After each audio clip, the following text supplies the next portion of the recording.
టాలీవుడ్ లో star heroine గా ఓ వెలుగు వెలిగిన వారందరూ పెళ్లి చేసుకుని ఆ తర్వాత తమకు వీలైతే వచ్చిన పాత్రలు చేసుకుంటూ వెళతారు. కానీ కొందరు మాత్రం పెళ్లి తర్వాత సినిమాలకు ఫుల్ స్టాప్ పెట్టేస్తారు. ఇప్పుడు ఇదంతా ఎందుకు చెప్తున్నారు అనే ఆలోచన మీకు రావచ్చు. టాలీవుడ్ లో ఎన్టీఆర్ వంటి స్టార్ హీరోతో కూడా నటించి మంచి హీరోయిన్ గా పేరు సంపాదించుకున్న బ్యూటీ ప్రియమణి. గత కొంతకాలంగా ఫేడ్ అవుట్ అయిన ఈ అమ్మడు తనకొచ్చిన పాత్రలు చేస్తూ ఎలాగో అలా కాలం నెట్టుకుంటూ వచ్చింది. అయితే ఇటీవల తన బాయ్ ఫ్రెండ్ ముస్తఫా రాజ్ తో నిశ్చితార్థం చేసుకున్న ప్రియమణి త్వరలోనే వివాహం చేసుకోనుంది.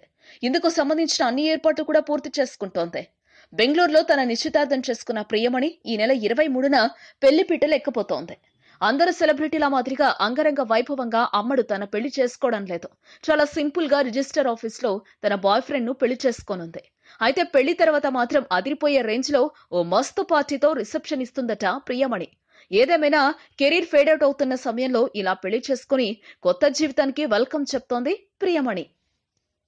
ఈ వీడియోపై మీ విలువైన కామెంట్స్ ని మాతో షేర్ చేసుకోండి. అండ్ ఇంకో విషయం, సబ్స్క్రైబ్ చేయడం మర్చిపోకండి.